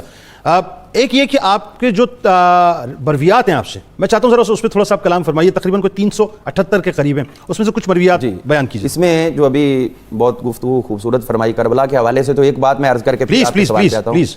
یہ امام ابن سنئی نے عمل الیوم واللیلہ اس کے اندر بیان کیا, اور یہ امام نسائی رحمۃ اللہ علیہ کے شاگرد خاص ہیں جنہوں نے سنن نسائی مجتبہ جو ہے وہ آپ کے حکم پر تیار کی تھی السنن الکبیر سے.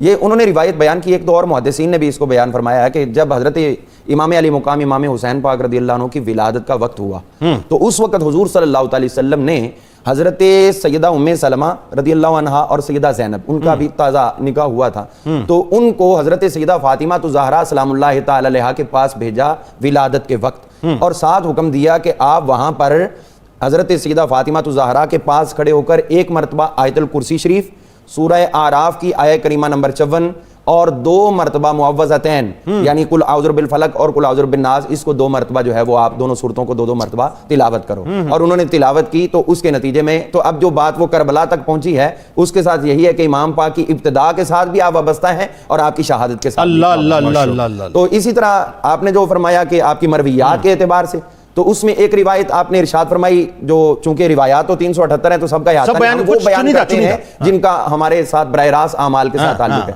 ہمیں اپنے معاملات کو اس کی روشنی اصلاح احوال کے حوالے سے بتائیے. آپ نے فرمایا ایما امراتن, کہ سرکار نے فرمایا ایما امراتن ماتت وزوجھا عنہا رادن, کہ جو بھی عورت دنیا سے پردہ کرے فوت ہو اس حالت میں کہ اس کی فوتیدگی کے وقت اس کا خامد اس پہ راضی ہو, تو سرکار فرماتے داخلت الجنہ, اللہ تعالیٰ اس کو سیدھا جنت میں. اللہ اکبر. اللہ. یہ ہمارے معاشرے کے اندر جو میاں اور بیوی کا ایک باہمی پیار و محبت کا رشتہ تھا اس کو جو کھینچا تانی کی نظر کیا جاتا ہے بعض گھروں میں, اور بعض جگہوں پر جو ہے یہ معاملات بہت دور تک جاتے ہیں, تو سیدہ ام سلمہ سلام اللہ تعالی علیہا آپ کا سرکار کا یہ فرمان ہم تک پہنچانا یہ ہماری عائلی زندگی کو درست کرنے کے لیے بہترین ہمارے لیے سبق ہے. اسی طرح آپ نے ارشاد فرمایا کہ جو شخص من حافظ 40 رکعتاً قبل العصر, آپ نے فرمایا جو عصر کی نماز سے پہلے 4 رکعتوں کو, جن کو ہم سنت غیر موقدہ کہتے ہیں, پڑھ لی تو بھی ٹھیک ہے نہ پڑھی تو بھی ٹھیک ہے, لیکن آپ اس کی فضیلت اور اہمیت بیان فرما رہی ہیں کہ جو شخص عصر کی نماز سے پہلے 4 سنتیں ادا کرتا ہے تو سرکار دو عالم علیہ الصلوۃ والسلام فرماتے ہیں حرم اللہ علیہ النار, اللہ اس پہ جہنم کی آگ کو حرام. اللہ اکبر. اللہ. اسی طرح ہمیں یہ دیکھنا چاہیے کہ سنت ہوتی ہے اور اہل سنت ہے تو اس کا جو ہے ہمیں زیادہ عمل میں لانا چاہیے. ہیں تو غیر موقدہ کہ ادا نہیں کی تو گناہ نہیں ہوا, لیکن اگر ادا کریں گے تو پھر اس کا اللہ تعالیٰ نے اتنا بڑا صلہ اور اجر رکھا. سبحان اللہ. اسی طرح حضرت ام سلمہ رضی اللہ تعالیٰ عنہا آپ بیان فرماتی ہیں کہ نبی کریم رؤوف رحیم صلی اللہ علیہ وسلم نے ارشاد فرمایا کہ جو مرد اپنی 2 بیٹیوں, 2 کی بات ہے 2 سے زیادہ ہو تو وہ تو پھر اور بھی زیادہ کام جو ہے نور علی نور ہوگا, فرمایا جو شخص اپنی 2 بیٹیوں یا 2 بہنوں کے اوپر خرچ کرتا رہے اور وہ تنگ دست ہیں مفلوق الحال ہیں ان پہ خرچ کرتا رہے حتیٰ کہ وہ غنی ہو جائیں یا ان کی ضروریات پوری ہو جائیں, تو سرکار دو عالم علیہ السلام فرماتا البتہ اللہ تعالیٰ ان دو بیٹیوں کو یا دو بہنوں کو اس کے اور جہنم کے درمیان ایک پردہ بنا کے اللہ اکبر، وہ شخص جہنم میں نہیں جا سکتا. تو اب یہاں پر ہمیں یہ بھی غور کر لینا چاہیے کہ ہم بہنوں کے حقوق وراثت میں جو اللہ نے مقرر کیے ہیں وہ نہ دیں اللہ، تو پھر اس کے باوجود جو ہے وہ جنتی ہونے کا دعویٰ کریں. وہ تو ہے ہی، وراثت تو بنتی ہی زندگی کے بعد ہے. یہ تو حضور صلی اللہ علیہ وسلم نے زندگی میں ظاہری حیات میں فرما دیا کہ اپنی بہنوں کے اوپر، اپنی بچیوں کے اوپر جو ہے وہ اس طرح شفقت کرو اور ان کو جو ہے وہ تم انعامات عطا فرماتے رہو. بالکل ٹھیک ہے. بات آگے بڑھاتے ہیں. پروفیسر صاحب، حجاب کے حوالے سے جو آیات آپ کی موجودگی میں نازل، ذرا اس پہ کلام فرمائیے کہ رہتی دنیا تک عورت کو حجاب آپ کے صدقے عطا ہو گیا، یعنی بات یہ کہ آپ کی موجودگی میں جو آیات نازل ہوئی. حضور نبی اکرم رحمت عالم صلی اللہ تعالی علیہ وسلم کا گھرانہ پاک ہر اہل ایمان کے لیے تو ایک مرجع اور مرکز ہے ہی. تو آپ صلی اللہ علیہ وسلم چونکہ کائنات بھر کے لیے ایک نمونے کے طور پر بھی ہیں، اسوہ حسنہ ہے آپ کا، تو وہاں کچھ عرصہ حجاب نہیں تھا. اور جب مسلمان عورتیں باہر جاتی اور کسی کو کوئی تکلیف پہنچتی تو غیر مسلم آ کر رسول اللہ صلی اللہ علیہ وسلم سے یہ کہتے کہ انہیں کہیں کوئی اپنا نشان بنا لیں جس کی وجہ سے پہچانی جائیں، یعرفنا، پہچانی جائیں اور ان کو ایذا نہ دی جائے. تو اللہ تعالیٰ نے اپنے محبوب کریم صلی اللہ علیہ وسلم کے تصدق قیامت تک آنے والی عورتوں کو حکم دیا کہ وہ اوڑھنی لے لیا کریں اور اپنی نگاہیں بھی نیچے رکھیں. اب حجاب کی جب آیات نازل ہوئیں تو اسی اثناء میں ایک دن نبی اکرم رحمت عالم صلی اللہ علیہ وسلم تشریف فرما ہیں اور سیدہ ام سلمہ بھی موجود ہیں. تو آپ کے گھر میں ابن ام مکتوم نابینا صحابی تھے، آنکھوں سے معذور تھے، وہ تشریف لایا کرتے تھے اکثر اور وہاں ان کو اجازت تھی آنے جانے کی. اب آیات حجاب کے نزول کے بعد جب وہ تشریف لائے تو نبی رحمت صلی اللہ علیہ وسلم نے اپنی ازواج سے فرمایا کہ یہ جب آیا کریں تو اس وقت تم حجاب کر لیا کرو. تو انہوں نے عرض کی یا رسول اللہ صلی اللہ علیہ وسلم یہ تو نابینا ہیں. اندازہ لگائیں اسلام میں اللہ تعالیٰ نے عورت کو کیا عظمت عطا کی. اللہ اکبر. آپ صلی اللہ علیہ وسلم نے فرمایا کہ وہ تو نابینا ہیں لیکن تم تو نہیں ہو. اللہ اللہ اللہ. جس طرح مرد کو یہ حکم ہے کہ اس کی نظر نامحرم پر نہ پڑے، اسی طرح اللہ تعالیٰ نے عورت کو بھی یہ حکم دیا ہے کہ وہ بھی نامحرم پر نظر نہ ڈالے، اس کے سامنے بھی نہ آئے. بلکہ آپ صلی اللہ علیہ وسلم نے اس ضمن میں ایک اور بات بھی ہم تک پہنچائی، آپ کی پہنچی ہم تک، کہ وہ غلام گھر میں کام کرنے والا، جس طرح آپ نے بھی اپنا ایک غلام حضرت خدیجۃ الکبریٰ کی طرح حضور علیہ السلام کے حوالے کر دیا. تو آپ نے فرمایا کہ اگر کوئی غلام گھر میں ہے اور وہ مکاتبت یعنی پیسے دے کر آزاد ہونے کے قابل اپنے آپ کو بنا لیتا ہے تو وہ بھی نامحرم ہے، اس سے بھی حجاب کرنا عورتوں کے لیے بہت ضروری ہے. تو اسی طرح کچھ اور معاملات تھے جن کو حضور علیہ السلام کو اللہ تعالیٰ کی طرف سے اجازت ملی. تو سیدنا فاروق اعظم رضی اللہ تعالیٰ عنہ پہلے اپنی بیٹی کے پاس گئے، ان کو تنبیہ کی کہ تم رسول اللہ صلی اللہ علیہ وسلم کو راضی کرنے میں کوئی دقیقہ فرگزاشت نہ کیا کرو. اور اس کے بعد جب آپ ام سلمہ چونکہ ان کے خاندان سے تھیں، ان کی عزیزہ تھیں، ان کی خدمت میں آئے تو اس موقع پر سیدہ ام سلمہ سلام اللہ علیہا کا جب میں پڑھ رہا تھا تو دل میرا باغ باغ ہو رہا تھا کہ اے اللہ تو نے عورت کو کیا عظمت دی ہے. اللہ. اب رسول اللہ صلی اللہ علیہ وسلم اپنے ازواج مطہرات کے ساتھ جو حسن سلوک فرماتے تھے، خیارکم لأہلہ وانا خیرکم لأہلی. تو ام سلمہ نے فرمایا عمر یہ ہمارا اور رسول اللہ کا معاملہ ہے، اللہ آپ اس میں درمیان میں نہ آئیں. تو انہوں نے جب جا کر رسول اللہ صلی اللہ علیہ وسلم سے عرض کی یا رسول اللہ صلی اللہ علیہ وسلم آج ام سلمہ نے مجھے یہ فرمایا ہے، تو سن کر رسول اللہ مسکرا پڑے. اللہ اکبر. اس میں گفتگو کرتے ہیں. ایک کالر ہے ہمارے ساتھ، وحیدہ زیدی صاحب اسلام آباد سے. السلام علیکم. السلام علیکم. جی وعلیکم السلام میری بہن. بہت عرصے بعد آپ کی کال ملی ہے. میں آپ کے پروگرام کے لیے صبح اٹھ کے بیٹھتی ہوں اور بہت کوشش کرتی ہوں کہ آپ کا نمبر ملے، مگر آج اللہ نے میری سن لی. الحمدللہ. میں آپ سے ایک کوشچن کرنا چاہتی ہوں. دو کوشچن ہے میرے. پہلا میرا کوشچن ہے کہ میں مطلب ہے کہ پہلے سود لیا کرتی تھی پیسے بینک میں رکھوا کے، ٹھیک ہے، مگر پھر جب مجھے پتا چلا کہ یہ تو اللہ رسول سے کھلی جنگ ہے، ٹھیک ہے، میں نے اپنا پیسہ پراپرٹی میں لگانا شروع کر دیا، ٹھیک ہے. لیکن اب میرا کچھ پیسہ بینک میں پڑا ہوا ہے جس پہ میں زکوٰۃ بھی دیتی ہوں اور سود لینا نہیں چاہتی، ٹھیک ہے، مگر اس پہ میں سود مجھے لگا ہوا ہے. میں آپ سے یہ پوچھنا چاہتی ہوں کہ وہ سود کی رقم، میرے والد بہت بزرگ ہیں، میں ان کی ہر قسم سے پہلے بھی مدد کرتی ہوں اور اب بھی کرنا چاہتی ہوں، ٹھیک ہے، تو یہ پیسہ میں جو سود کا ہے جو اس پہ لگا ہے وہ میں اپنے والد پہ خرچ سکتی ہوں؟ سود کے پیسے سے؟ جی جی جی بتائیے دوسرا سوال. اور دوسرا میں وہ پیسے پہ جو زکوٰۃ ہے وہ والد پہ میں خرچ سکتی ہوں؟ پیسے پہ جو زکوٰۃ ہے، اچھا زکوٰۃ کے ہی پیسوں میں سے والد کی مدد کرنا چاہتی ہیں آپ؟ اچھا سود بھی انہیں دینا چاہتی ہوں.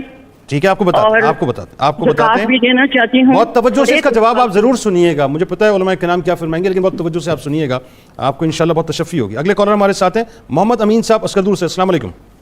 وعلیکم السلام جی ورحمۃ اللہ وبرکاتہ. جناب بھائی جان کیا حال ہے؟ ٹھیک ہو؟ الحمدللہ. بھائی جان آپ ٹھیک ہیں؟ الحمدللہ شکر ہے جی. بہت اچھا شو ہے جی. ہم تو کہہ رہے تھے جی بڑی مہربانی، بہت شکریہ. کیا سوال کرنا چاہتے ہیں؟ ایک چھوٹا سا میرا سوال یہ ہے کہ مسواک کے بارے میں ہے جی. ہاں ہاں. کہ ایک مسواک ہے جی ایک ہاتھ کے برابر ہونی چاہیے. اچھا مسواک ایک ہاتھ کے برابر ہونی چاہیے، آپ نے سنا ہے، ٹھیک ہے. جی جی. اگر وہ کم ہو جائے یا زیادہ ہو جائے تو اس میں کوئی حرج تو نہیں ہے؟ بالکل آپ کو بتاتے ہیں.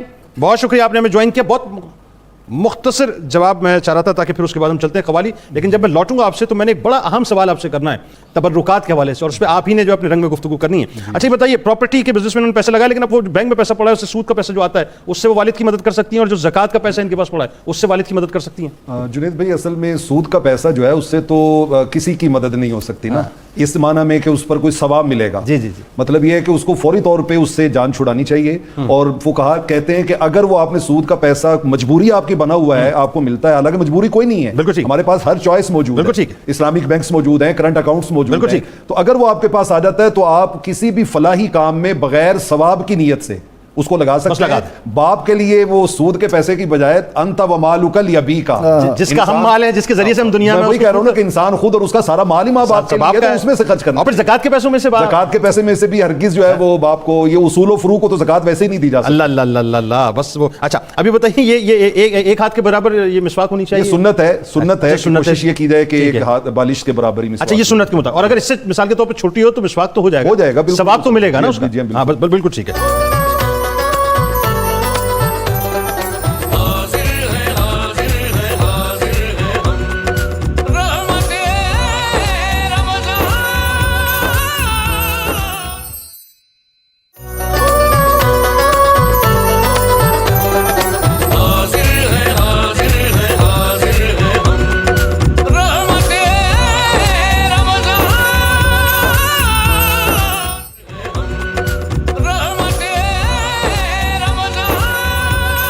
ایک بار پھر ناظرین میں آپ کو خوش آمدید کہتا ہوں. رحمت رمضان کی خصوصی براہ راست نشریات میں سحری کا خوبصورت سا موقع ہے، اور ہماری ماں حضرت ام سلمہ سلام اللہ علیہا کا تذکرہ پاک ہے. اب وہ موقع ہے ناظرین کہ جہاں ایمان والوں کے لیے یوں سمجھ لیجئے کہ ایمان کو جلا بخشنے کے لیے ایک اتنا ہی حسین واقعہ ہے جو میں اس وقت علامہ نوری صاحب سے بیان کروانے والا ہوں کہ تبرکات رسول صلی اللہ علیہ وآلہ وسلم کو کس انداز سے ہماری ماں استعمال فرمایا کرتی تھیں، اور جو خلق کی جو اس کے ذریعے سے جو فیضیابی کا سلسلہ تھا وہ کیسے جاری ہوا تھا. جی علامہ صاحب بتائیے. ماشاءاللہ. جنید بھائی الحمدللہ ثم الحمدللہ، ہمیں اللہ جل مجدہ نے اس رحمت کونین صلی اللہ علیہ وآلہ وسلم کا امتی ہونے کا شرف عطا کیا ہے کہ جن کی ہر ادا کو، ہر نسبت کو اللہ نے اعجاز کی فضیلت عطا کی ہے. ہر شے معجزہ ہے.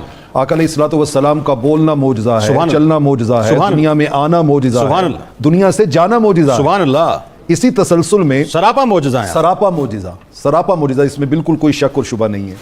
ام المومنین سیدہ ام سلمہ رضی اللہ تعالیٰ عنہ کے حوالے سے جو روایت ایمان افروز بھی ہے، وجد انگیز بھی ہے، روح پرور بھی ہے. یعنی اگر انسان جو ہے وہ اس کی گہرائی میں اتر کے دیکھے تو اس کی بہت سی چیزوں کی اصلاح بڑی آسانی کے ساتھ ہو جائے. سبحان اللہ. ام المومنین سیدہ ام سلمہ رضی اللہ تعالیٰ عنہ، صحیح بخاری کی روایت ہے، حضرت عثمان بن عبداللہ رضی اللہ تعالیٰ عنہ اس حدیث کے راوی ہیں اور صحیح بخاری میں موجود ہے. ہمارے معاشرے میں بدقسمتی اور بدنصیبی یہ ہے کہ ہم بہت سی برکات سے محروم ہوتے ہیں ریفرنس کے چکر میں. دلیل لاؤ جی. اور پھر دلیل لائی جائے تو کہا جاتا ہے کہ اتھینٹک سورسز سے لائی، بخاری سے لاؤ، بخاری سے لے کے آئے. تو یہ تو وہ حدیث مبارکہ ہے کہ جس کی اتھینٹسٹی میں کسی قسم کا کوئی شک اور شبہ ہے ہی کوئی.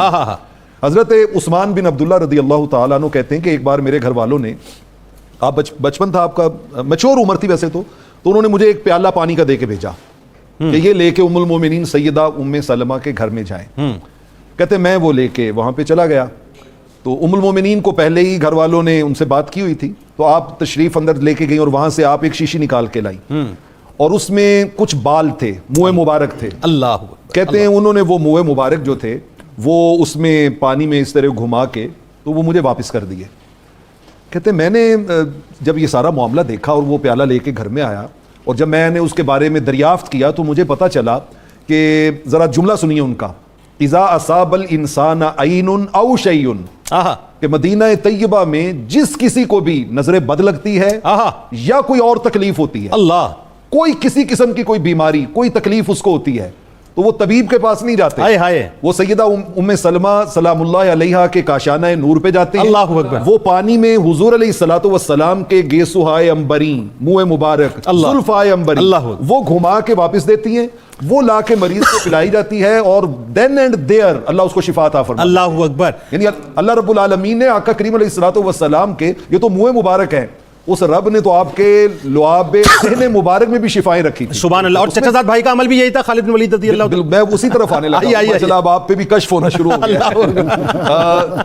حضرت خالد بن ولید رضی اللہ تعالیٰ نے 100 سے زیادہ جنگوں میں حصہ لیا، اللہ، اور کسی نے پوچھا کہ آپ نے کسی ایک میں بھی شکست نہیں کھائی، سبب کیا ہے؟ انہوں نے کہا سبب صرف اور صرف یہ کہ جب اپنا وہ آقا علیہ الصلوۃ والسلام مینا میں بیٹھے ہوئے اپنے سر انور سے اترنے والے زلفہائے عنبرین بانٹ رہے تھے، تو جو سامنے پیشانی کے تھے وہ میرے نصیب میں آئے تھے، اور میں نے وہ ایک ٹوپی میں سلوا کے وہ ہمیشہ ٹوپی سر پہ پہنتا ہوں، جس کی وجہ سے میرا رب مجھے فتح عطا فرماتا ہے، اللہ اکبر، اللہ اکبر۔ اور صحیح بخاری میں حضرت انس رضی اللہ تعالیٰ عنہ کا ذرا یہ قول سنیے، انہوں نے کہا لَأَن تَكُونَ عِندِي شَعْرَةٌ مِّن شَعْرِ النَّبِيِّ صلی اللہ علیہ وسلم أَحَبُّ إِلَيَّ مِنَ الدُّنْيَا وَمَا فِيهَا، فرمایا ایک طرف دنیا وما فیہا کی نعمتیں کوئی مجھے آفر کرے اللہ، اور دوسری طرف حضور کا کوئی ایک گیسو مبارک مجھے آفر کرے اللہ، ان کا میں دنیا کی نعمتیں ٹھکرا دوں گا اور حضور کا وہ گیسو مبارک اختیار کر لوں۔ اور آپ کی وصیت بھی تھی نا کہ جب مجھے دفنایا جائے تو منہ مبارک اور ناخن مبارک پاس، حضرت معاویہ کی اور دیگر صحابہ کرام، آپ کے جو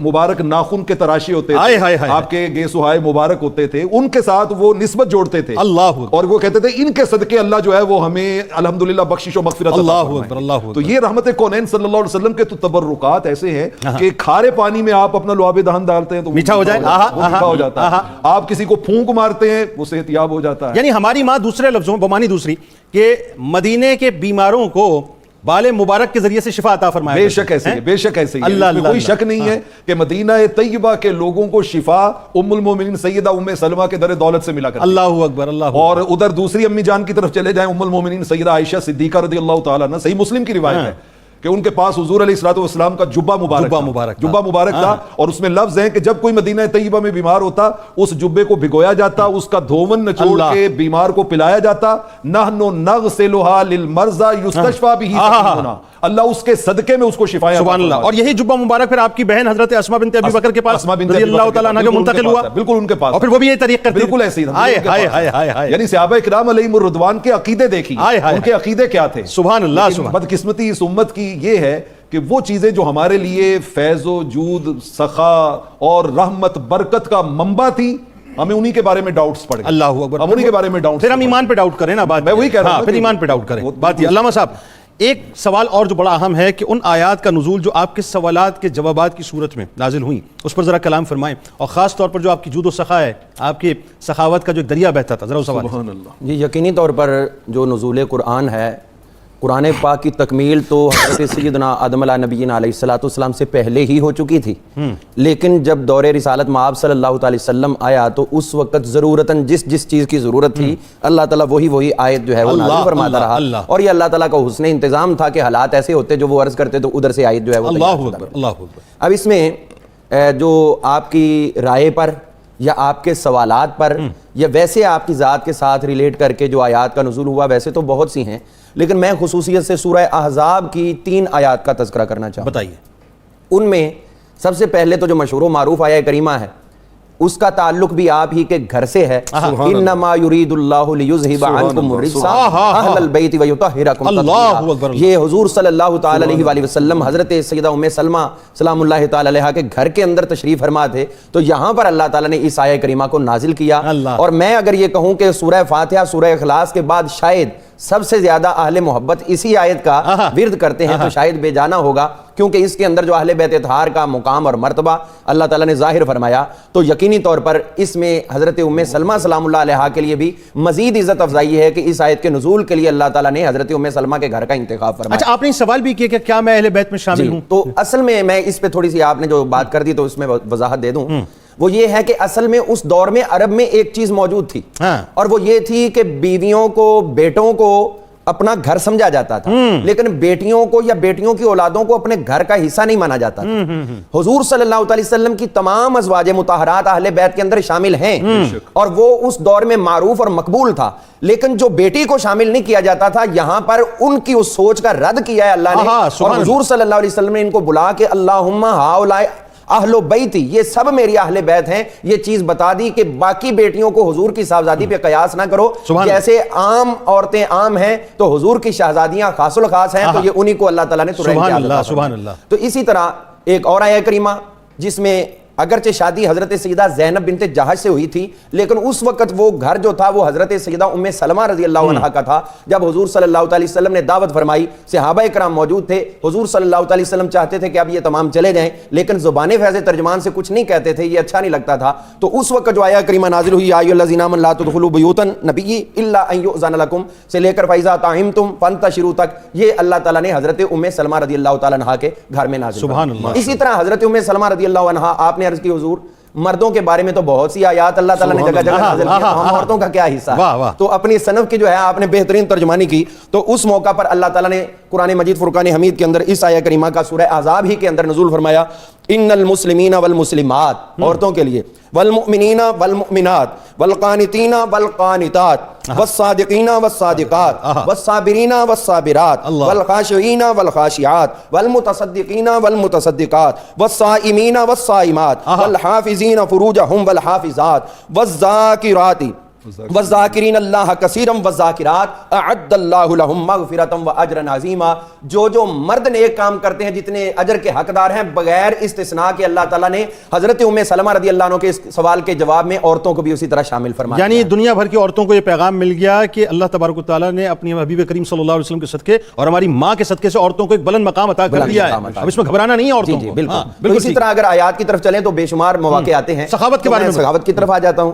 حضور صلی اللہ علیہ وسلم مسند احمد کے اندر حدیث پاک، نبی کریم صلی اللہ علیہ وسلم تشریف فرما تھے کہ مانگنے والا آیا سائل، تو آپ صلی اللہ علیہ وسلم کے پاس اس وقت سامنے صرف ایک کھجور پڑی تھی، آپ نے فرمایا لو یہ لے لو، وہ کہنے لگا میں کیا مانگ رہے ہیں، تو بس ایک کھجور دے رہے ہیں مجھے، اس نے وہ قبول نہیں کی، پیچھے ہٹ گیا۔ ایک اور آیا، اس نے آ کر عرض کی حضور مجھے بھی کچھ عطا فرمائیں، آپ نے وہ کھجور پکڑی اور اس کو عطا فرمائی۔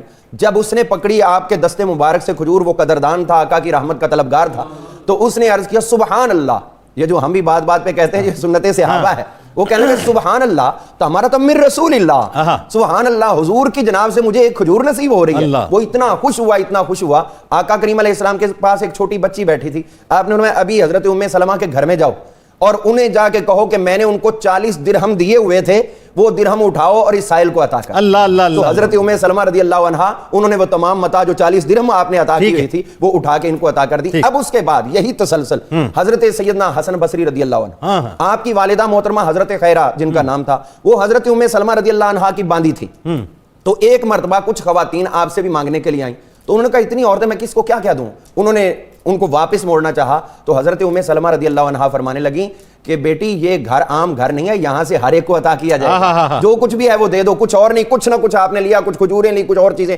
ہر ایک کو عطا کی۔ اور فرمانے لگی کہ آقا کریم علیہ الصلوۃ والسلام کی جناب میں اللہ نے فرمایا وَأَمَّا السَّائِلَ فَلَا تَنْهَرْ، کسی کو جھڑکنا نہیں ہے، تو آپ نے سب کو عطا کیا۔ تو جنید صاحب یہاں سے یہ بھی سبق ملتا ہے کہ جو اہل بیت اطہار ہیں، حضور صلی اللہ علیہ وسلم کے گھر والے ہیں، ان سے جب بھی مانگا جائے خالی ہاتھ نہیں لوٹاتے، سنت مصطفیٰ بلکہ بھر بھر کے دیتے ہیں، جی بھر بھر کے دیتے ہیں۔ پروفیسر صاحب آخری بات آپ سے، آپ کا زہد و تقویٰ، آپ کی عبادت کیا کمال ہے، بتائیے۔ نبی رحمت صلی اللہ تعالی علیہ وسلم کے گھر کا ایک ایک فرد اللہ سے تعلق کو جو اہمیت دیتا تھا وہ ہر جگہ نظر آتی ہے۔ جی جی۔ پھر یہ تو وہ مقدس ہستیاں ہیں، حضرت ام سلمہ سلام اللہ علیہا تشریف فرما ہیں، نبی رحمت صلی اللہ علیہ وسلم کے پاس جبریل امین علیہ السلام تشریف لائے اور باتیں کرتے رہے۔ جب وہ چلے گئے یعنی عظمت دیکھیے کہ ان نفوس قدسیہ کے گھروں میں کیا رحمتیں اتر رہی ہیں۔ تو حضور علیہ السلام نے فرمایا ام سلمہ معلوم ہے یہ کون تھا؟ عرض کی یا رسول اللہ صلی اللہ علیہ وسلم شاید دہیہ کل بھی آئے تھے، اس وقت حجاب کی آیت نہیں آئی تھی۔ آپ نے فرمایا نہیں، یہ جبریل امین علیہ السلام تھے جو میرے پاس بیٹھے تھے حضرت دہیہ کلبی کی صورت۔ سیدہ ام سلمہ جہاں علم بانٹ رہی ہیں، بڑے بڑے جلیل القدر صحابہ ان دو حضرات کی خدمت میں، ان دو نفوس قدسیہ کی خدمت میں آیا کرتے تھے۔ حضرت عبداللہ بن زبیر رضی اللہ عنہ عصر اور مغرب کے درمیان 2 نفل پڑھا کرتے تھے۔ ان سے کہا گیا کہ آپ یہ پڑھ رہے ہیں، اس وقت تو نہیں پڑھنی چاہیے۔ فرمایا مجھے ام المومنین عائشہ صدیقہ رضی اللہ عنہا نے کہا ہے، ان سے مجھے یہ بات ملی ہے ان سے جب پوچھا گیا تو انہوں نے کہا کہ مجھے ام سلمہ نے یہ بتایا تھا. ام سلمہ فرمانے لگیں اللہ ان پر رحم کرے میں نے تو یہ کہا تھا کہ عصر اور مغرب کے درمیان کوئی نفل نہ پڑھے جائیں. سیدہ ام سلمہ سلام اللہ علیہا کا زہد و تقوی یہ تھا کہ آپ ہر پیر جمعرات اور جمعہ کو روزہ رکھتی تھیں. اور نوافل کی تو کوئی تعداد ہی نہ تھی, ہر وقت اللہ کے ذکر میں رہنا. اور اسی ضمن میں ایک چھوٹی سی بات عرض کر کے بات کو ختم کرتا ہوں کہ سیدہ ام سلمہ سلام اللہ علیہا اپنے گھر میں تشریف فرما ہیں, جمعہ کا دن ہے اور کنیز سے اپنے بال سنورا رہی ہیں, وہ بال سنوارنے میں مصروف ہے. نبی اکرم رحمت عالم صلی اللہ علیہ وسلم نے مسجد میں خطبہ دینا شروع کیا تو آپ کی پہلا کلمہ یہ تھا کہ یا ایھا الناس. اب یہ کلمہ جب ام سلمہ سلام اللہ علیہ کے کانوں میں پڑا تو اس بالوں کو وہیں روک کر کھڑی ہو گئی. اللہ, جب تک رسول اللہ صلی اللہ علیہ وسلم, کیونکہ اس میں سب لوگوں کو خطاب تھا اور سب لوگوں میں مرد بھی ہیں عورتیں بھی ہیں, ادب مصطفیٰ صلی اللہ علیہ وسلم. اور جب تک خطبہ رہا ام سلمہ سلام اللہ علیہ اس کو کھڑے ہو کر سنتی رہی ہیں.